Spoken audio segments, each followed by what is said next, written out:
Hello everyone, Spencer here, and today I'm gonna go play some Ace Attorney since you guys voted out of the four games I chose. So with that, let's go start the game.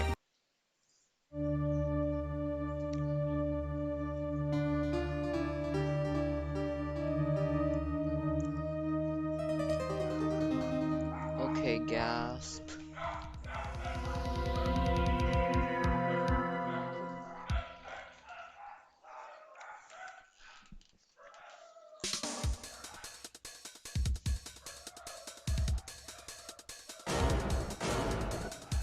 Damn it. Um, who's...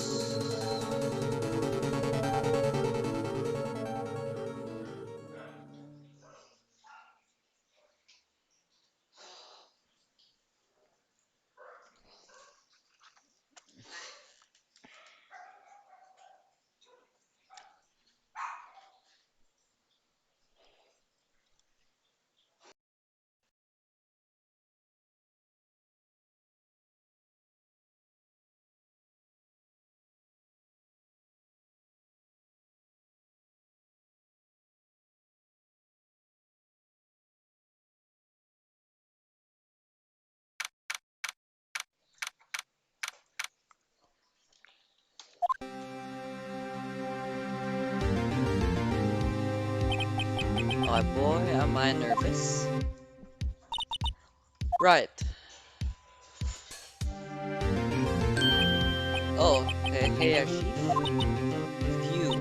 I'm glad I made it on time. Well, I have to say, Phoenix, I'm impressed. Not everyone takes a number to draw right off the bat like this. It says a lot about you and your client as well. Thanks. Actually, it's because I owe him a favor. A favor? You mean you know the defendant before this case? Yes. Actually, I kind of owe my current job to him. He's one of the reasons I became an attorney.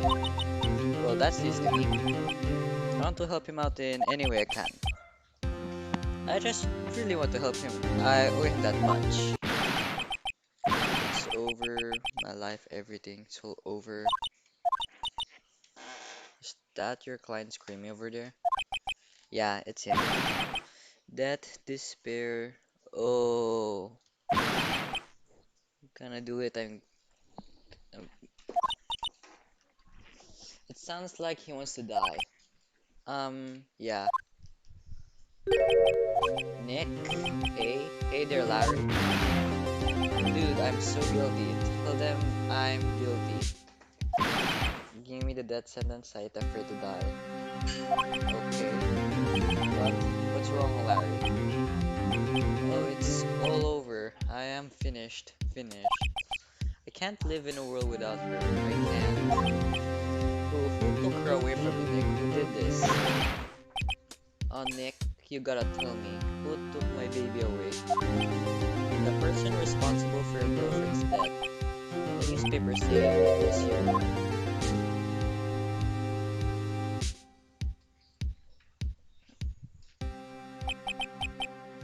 Okay, the introduction. My name is Phoenix, right? Here's the story. My first case is a fairly simple one.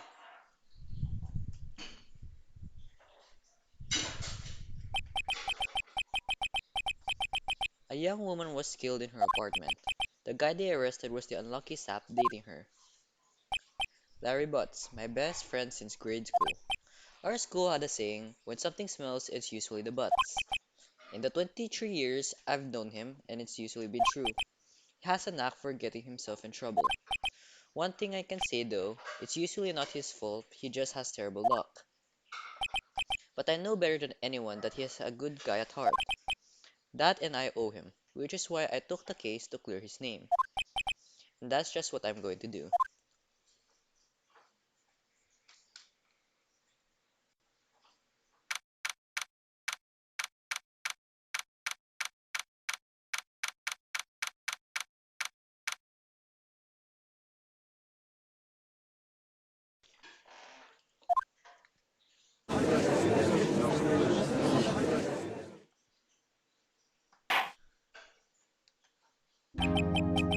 court is now in session for the trial of Mr. Larry Butts. The prosecution is ready, Your Honor. The defense is ready, Your Honor. Ahem. Mr. Wright, this is your first trial, is it not? Yes, Your Honor. I'm a little nervous. Your conduct during this trial will decide the fate of your client. Murder is a serious charge. For your client's sake, I hope you can control your nerves. Thank you, Your Honor.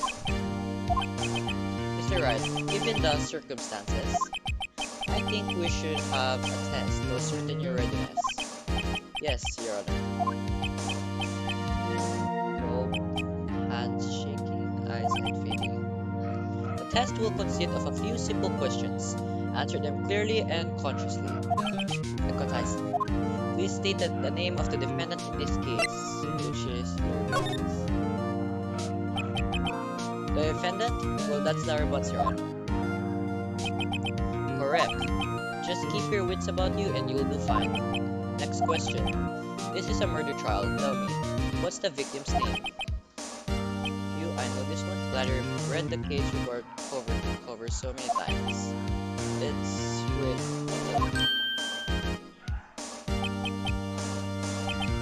Oh wait, I forgot. I'm drawing a black here. Phoenix, are you absolutely sure up to this? You don't even know the victim's name. Oh, the victim, of course, I know the victim's name. I just forgot temporarily. I think I feel a migraine coming on. Okay. Look, the victim's name is listed in the court record. Just press tab to check it at any time, okay? Remember to check it often. Do it for me, please. Mr. Wright, who is the victim in this case? So, check the court record. Okay, profiles. Victim, oh wait, the victim's case. Okay, Cindy Stone.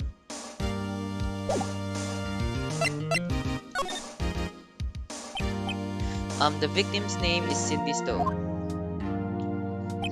Correct. Now, tell me, what was the cause of death? She died because she was... Let's check this. Cindy's autopsy report, cause of death, loss of blood due to blood trauma. Okay? She was struck once by a blunt object. Correct. You've answered all my questions. I see no reason why we shouldn't proceed. You seem much more relaxed, Mr. Wright. Good for you. Thank you, Your Honor. Because I don't feel relaxed. That's for sure. Well then, first, a question for the prosecution, Mr. Payne. Yes, Your Honor. As Mr. Wright just told us, the victim was struck with a blunt object. Would you explain to the court just what that object was? The murder weapon was this statue of the Tinker. It was found lying on the floor next to the victim. I see. The court accepts it into evidence. Statue at court record. It is that. Okay, there go. Right? Be sure to pay attention to any evidence added during the trial. That evidence is the only ammunition you have in court. Use tab to check the court record frequently. Okay? Mr. Payne, the prosecution may call its first witness. The prosecution calls the defendant, Mr. Butts, to the stand. Chief, what do I do now? Pay attention, you don't want to miss any information that might help your client's case. You'll get your chance to respond to the prosecution later, so be ready. Let's just hope he doesn't say anything unfortunate. Okay.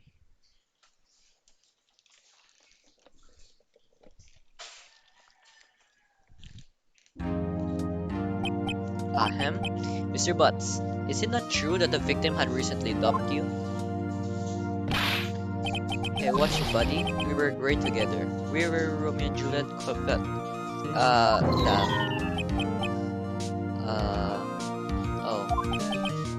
I wasn't dumped. She just wasn't taking my phone calls or seeing me ever. What's it to you anyway? That's also dumping. Mr. Butts, what you describe is generally what we mean by dumped. In fact, she had completely abandoned you and was seeing other men. She had just returned from overseas with one of them the day before the murder. did you mean, one of them? Lies, all of it lies. I don't believe a word of it. Your Honor, the victim's passport. According to this, she was in Paris until the day before she died. Okay, he was home from Paris on 7:30, the day before the murder. Indeed, she appears to have returned the day before the murder. The victim was a model but did not have a large income. It appears that she had several sugar daddies. Yes, older men who gave her money and gifts. She took their money and used it to support her lifestyle. You can clearly see what kind of woman this Miss Stone was. Tell me, Mr. Butts, what do you think of her now? Right, I don't think you want him to answer that question. Yeah, Larry has a way of running his mouth in all the wrong directions. I think I'll just stop it.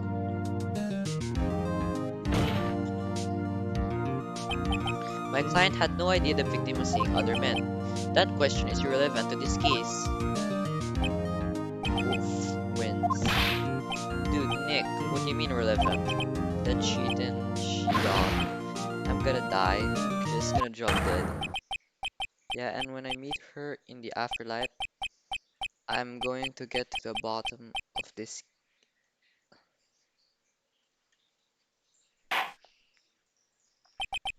Let's continue with the trial, shall we? I believe the accused motive is clear to everyone. Yes, quite. Okay.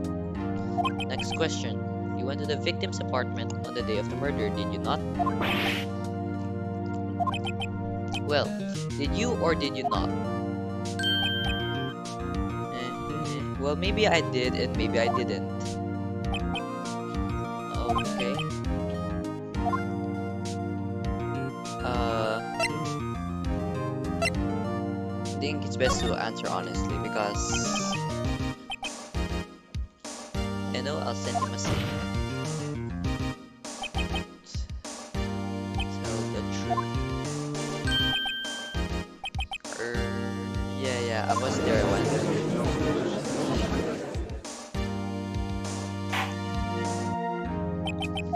Order. Well, Mr. Butts. Dude, chill. She wasn't home, man, so like I didn't see her. Your Honor, the defendant is lying. Lying?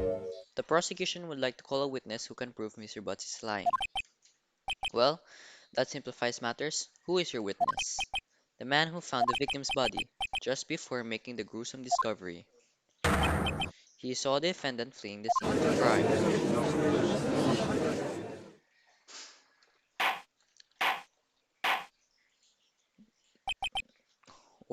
Order in the court. Mr. Payne, the prosecution may call its witness. Yes, Your Honor. This is bad. On the day of the murder, my witness was selling newspapers at the victim's building. Please bring Mr. Frank Sawit to the stand.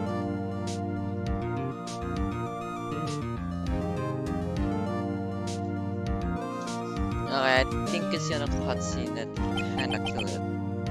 Mr. Sawit, you sell newspaper subscriptions, is this correct? Oh yes, newspapers, yes. Mr. Sawit, you may proceed with your testimony. Please tell the court what you saw on the day of the murder. Okay, witness testimony. The game is being a little laggy. I was going door to door, selling subscriptions when I saw a man fleeing an apartment. I thought he must be in a hurry because he left the door half open behind him. Thinking it strange, I looked inside the apartment. Then I saw her lying there. A woman, not moving, dead. I quailed in fright and found myself unable to go inside. I thought to call the police immediately. However, the phone in her apartment wasn't working. I went to a nearby park and found a public phone. I remember the time exactly. It was 1 p.m. The man who ran was, without a doubt, The defendant sitting right over there.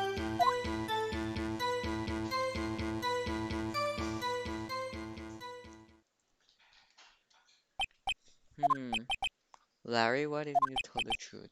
I can't defend you against testimony like that. Incidentally, why wasn't the phone in the victim's apartment working? Your Honor, at the time of the murder, there was a blackout in the building. Aren't phones supposed to work during a blackout? Yes, Your Honor. However, some cordless phones do not function normally. The phone that Mr. Sowit used was one of those. Your Honor, I have a record of the blackout for your perusal. Blackout rec Electricity to Maidstone building was out from noon to 6 p.m. on the day of the crime. Now, Mr. Wright? Ye yes, Your Honor. You may begin your cross-examination. Alright, right, this is it. The real deal. What exactly am I supposed to do? Why you expose the lies in the testimony the witness just gave? Lies? What, he was lying? Your client is innocent, right? Then that witness must have lied in his testimony. Or is your client really guilty? How do I prove he's not? You hold the key, it's in the evidence. Compare the witness testimony to the evidence at hand. There's bound to be a contradiction in there. First, find contradictions between the court record and the witness testimony. Then, once you've found the contradicting evidence, present it and rub it in the witness' face. Okay. Open the court record with tab, then point out contradictions in the testimony. So, I have 5 evidence here. This is, I guess, the murder weapon. The victim's place and the record from 6 p.m.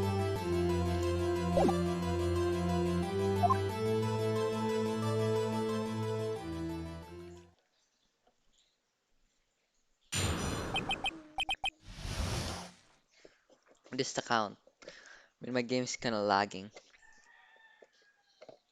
Okay. I was going toward the door selling subscriptions when I saw a man fleeing an apartment. Okay, so there's Q, press, and tab present.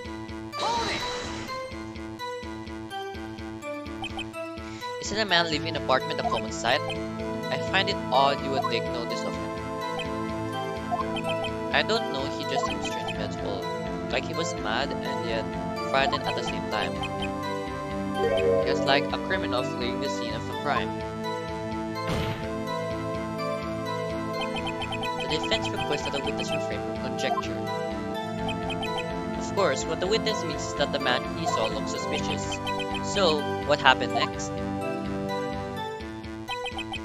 I thought he must be in a hurry because he left the door half open behind him. So, yes. Half open, see? Yes, the door was open halfway. I watched for a moment, but no one came to close the door. That's odd in a big city like this, I thought. I see. And what happened next? Thinking it strange, I looked inside the apartment. Okay. What gave you the idea to do that? Well, the door was half open, you see. Isn't it only human to want to peek? We climb mountains because they are there. It's the same thing. I don't think that was the same too. True words have never been spoken. Anyone will look inside.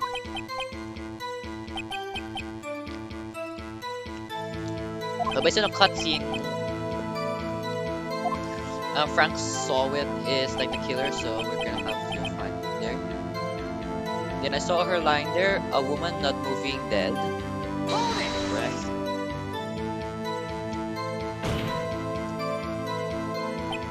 Are you sure she was dead? Well, no, I guess I wasn't. But she wasn't moving at all and there was blood everywhere. I guess that would look fatal to anyone. Very well, what happened next? I quailed in fright and found myself unable to go inside. So, you didn't touch anything in the apartment? Yes. I mean, no, nothing. Okay, what happened next? I thought to call the police immediately.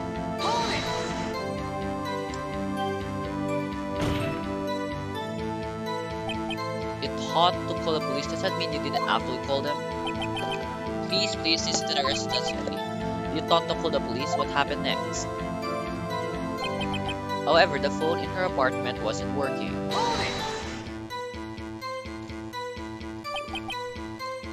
The phone in her apartment wasn't working? Yes, I mean no. No, it wasn't. Right. But you said you didn't go into the apartment, or did you? Oh, that I can explain that. There was a cordless phone on a shelf in the entranceway. I reached inside and tried using that to call, and that phone wasn't working, correct? What happened next? I went to a nearby park and found a public phone. Why use a public phone? Well, you see, I don't have a cell phone, and being the middle of the afternoon, there was no answer at the nearby apartments. Ah, right. What time did you call again? I remember the time exactly. It was 1 p.m. Wait. What is it? Let's check the evidence. What? Cindy's autopsy report was from 4 to 5 p.m. So I guess that's a contradiction. Let's press it. Objection!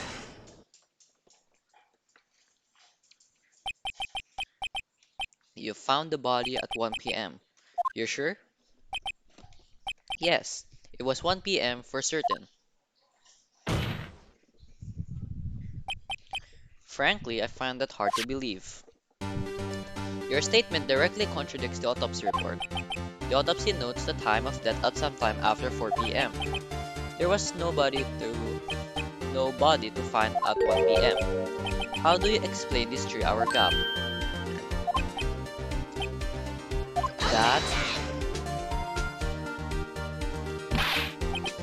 This is trivial. The witness merely forgot the time. After his testimony, I find that hard to believe. Mr. Sawick, why were you certain that you found the body at 1 p.m.? Gee, that's a really good question. Great job, right? Good to put him on the spot. That's all you have to do, point out contradictions. Lies always beget more lies. See through one, and their whole story falls apart.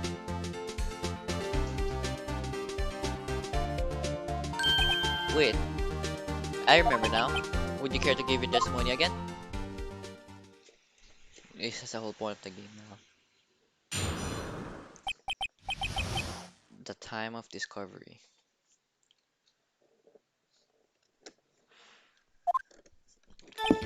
You see, when I found the body, I heard the time. There was a voice saying the time. It was probably coming from the television. Wait, coming on the television. There's a blackout, right? Electricity to Misto building was out from noon to 6 p.m. on the day of the crime. So, on the crime, which is around 4 to 5, it was still blacked out. So, this is a subjection. I guess the victim must have been watching a video of a tape program. That's why I thought it was 1 p.m. Terribly sorry about the misunderstanding.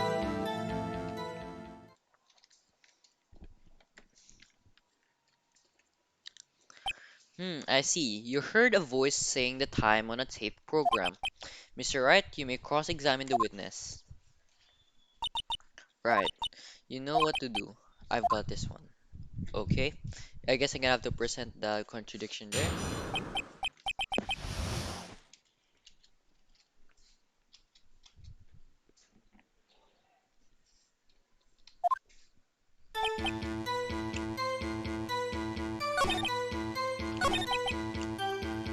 Okay, where's the contradiction?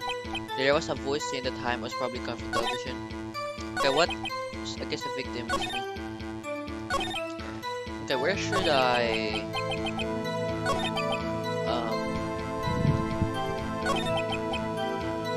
where should I press? See, when I found the body time, there's a voice saying the time. It was probably coming from the television. Oh, but I guess the victim has been watching a video of the tape program. I don't know if we should present this statement or this statement, but I think this one might be more obvious. So let's present the evidence.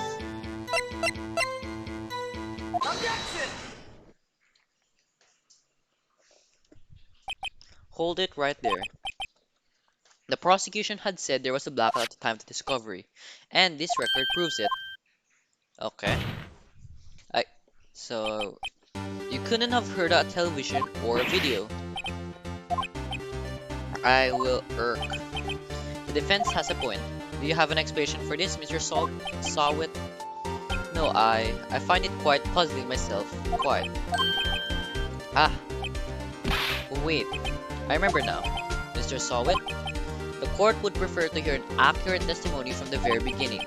These constant corrections are harming your credibility. That and you seem rather distraught. My apologies, Your Honor. It must have been the shock of finding the body. Very well, Miss Sawit. Let's hear the testimony once more, please.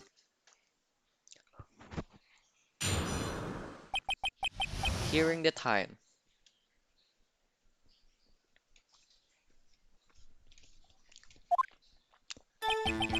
Actually, I didn't hear the time, I saw it.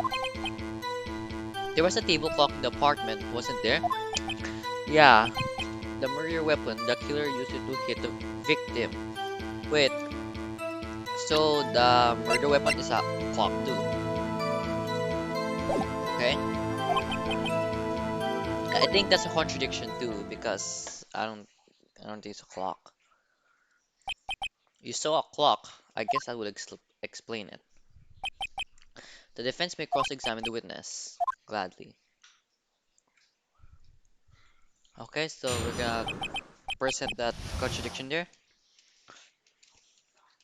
Cross-examination. Actually, didn't hear a time. There was a table clock on the apartment, wasn't there? Okay, the murder.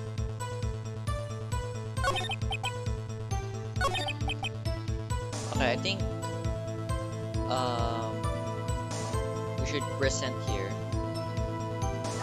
because it doesn't look like a clock.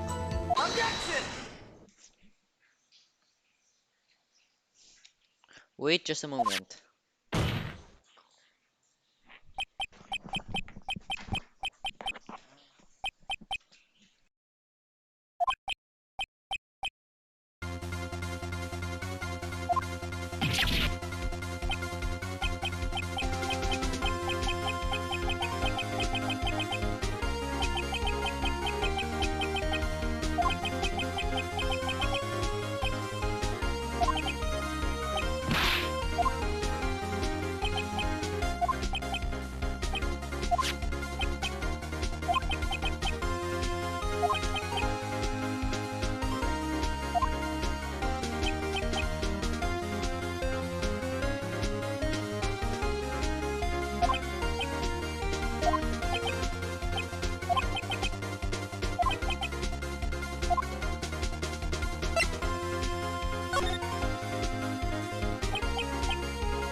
Okay.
victim with the clock. That way, I never looked. That clock. I heard, no, I mean, I saw him block. The, uh, yeah, kind of mad.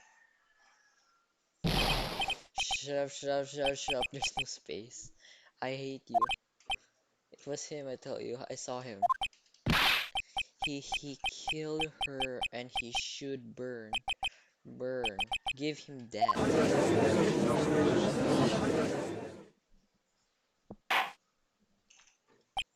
Order Napora say. Your Honor, a moment please. There isn't a shred of evidence supporting the defense claims. Mr. Wright, Your Honor.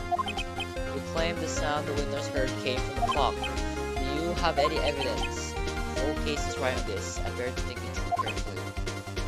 Your Honor, the sound you saw it heard was definitely this clock. A fact which is clear if you simply... Okay,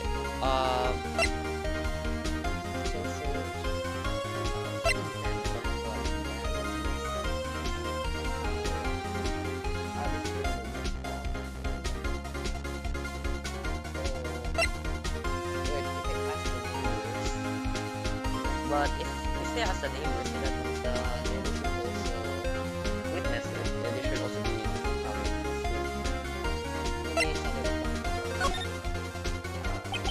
Let's sound the clock now here in this court. Your Honor, may I have the clock?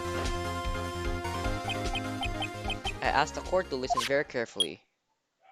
Beep. I think it's 8:25. That certainly is a strange way to announce time. Well, he is the tinker after all. So, we've heard the clock. What are your conclusions, Mr. Wright? Mr. Payne, can you tell me what time it is now? It's 11:25. As you can see, this clock is exactly 3 hours slow. Precisely the discrepancy between what Mr. Solo heard and the actual time of death. So, Mr. Solo, try to talk your way out of this one. Ha ha ha. While it may seem like that clock is running 3 hours slow, it proves nothing. How do you know it was running 3 hours slow on the day of the murder? What do you mean by that? If you can't prove that, you don't have a case. Oh, okay. Damn it, I was so close. Mr. Wright, it seems you lack the critical evidence to support the claim.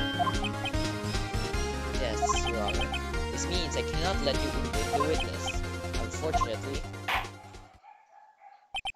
this ends the cross-examination of Mr. Frank Sowett. I come all the way down here to testify, and look what happens.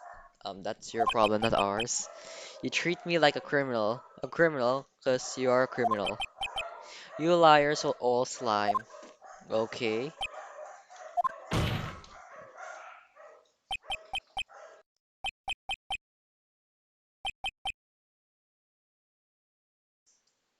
So our liar failed you. There's nothing I can do about it now.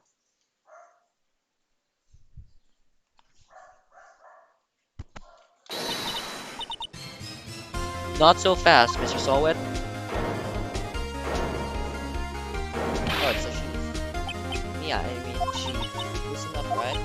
Don't throw this one away. Not like this. Think. The chief, it's over. I can't prove the clock was slow the day of the murder. Nobody can prove that.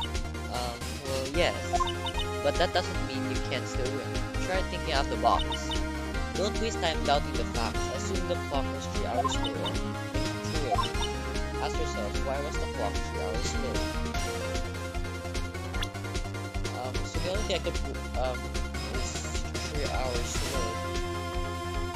So, it was just around 1 p.m. and still around 4 to 5. I don't think the tinker is maybe broken at that point. Oh, wait, what's up? Wait, password. The victim apparently arrived home from Paris on 7:30 the day before the murder. A statue of the ship of the tinker. Wait, so the statue is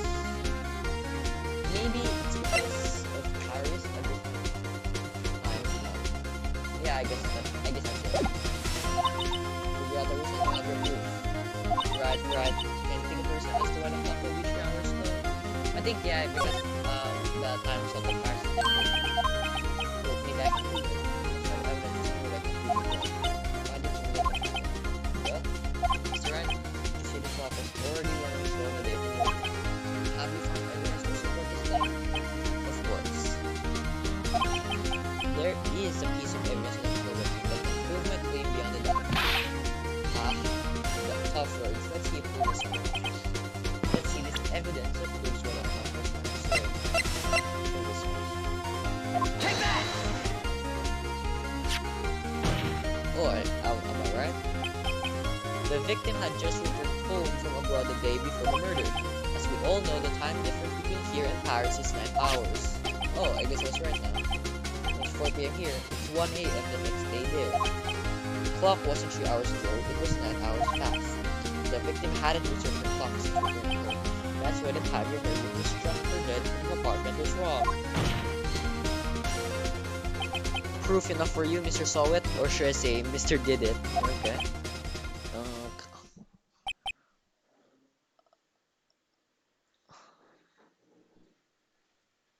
Uh, uh, I guess he's dead now or something?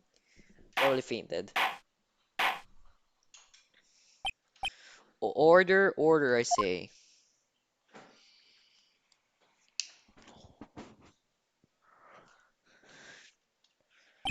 Well, this case has certainly turned out differently than we all expected.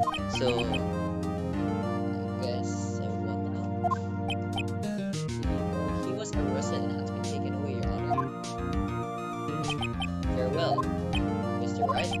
Yes, Your Honor. I have to say, I'm impressed.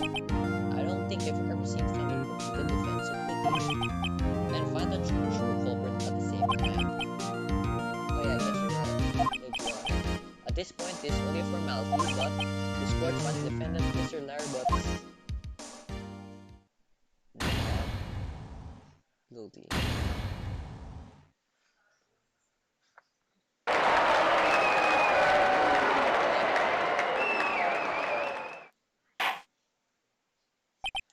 And with that, this court is adjourned. Okay, I guess someone from first episode.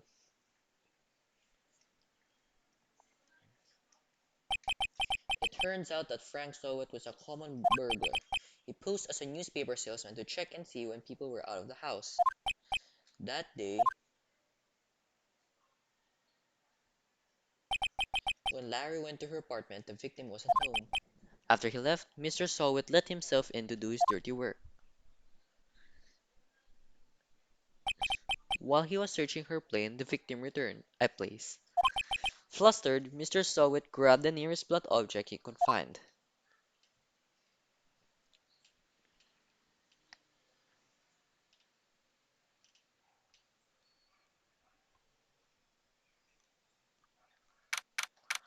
August 3, 2:32 p.m. District Court, Defendant Lobby Number 2. Cute. I still can't believe we won. Right. Good job in there. Congratulations. Thanks, Chief. I owe it all to you. Not at all. Oh, you fought your own battles in there. It's been a while since I've seen a trial end on such a satisfying note. I've never seen a chief looking this happy. If she's this bad, imagine how Larry must feel. My life is over. Larry, you're supposed to be happy. What's wrong now? Nick, don't worry about me. I'll be dead and gone soon. Good. Wait, no, I mean bad. Larry, you're innocent. The case is closed. But, but my Cindy Windy's gone, man. Gone forever. Larry, never mind. Congratulations, Harry. Harry. Yes, I can properly see the headless now. Harry Bugs innocent. Thanks. I really will. I won't forget this ever. Let's celebrate. Dinner, movie, my treat. Oh, no. I couldn't. Hey, what's the one who got Oh, hey. Here, take this as a present. A present? Wait, wasn't this the evidence that... Actually, I made this clock for her. I made one for her and one for me. Oh, well, thank you. I'll keep it as a memento. Well, Nick, can you believe that? I was so into that she was just playing me for a fool. Don't that make you want to just cry? Are you so sure? Excuse me. I think she thought quite a lot of you in her. Anyway, you don't gotta sympathize with me, okay? Not just sympathize, really. Isn't that right? Don't you have something to show your friend? Something that proves how she felt about him? Oh yeah, right. I guess you're talking about.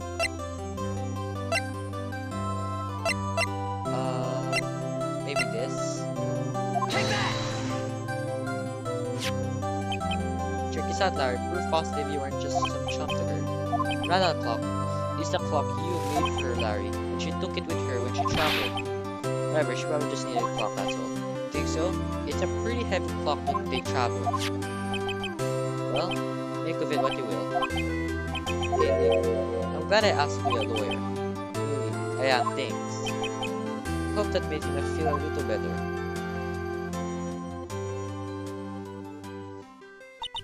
Right? I hope you see the importance of evidence now. Also, hopefully you realize things change depending on how you look at them. People too. We never really know if our clients are guilty or innocent. All we can do is believe in them. And in order to believe in them, you have to believe in yourself. Right? Listen, learn, grow strong. Never let go of what you believe in. Never. Well, I think our work here is done. Shall we be off? Yeah, I guess so. Say, how about dinner on me? We'll drink a toast on this. Yeah. Oh, speaking of Harry, you were saying part of why I became a lawyer was because of him. Yeah, part at least. You have to tell me more about it sometimes. Maybe over drinks.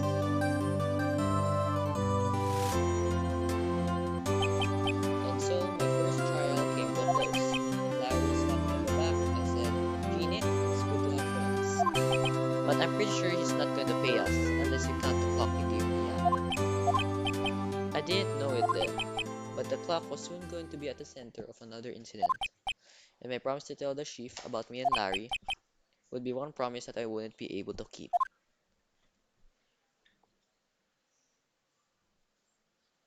Okay?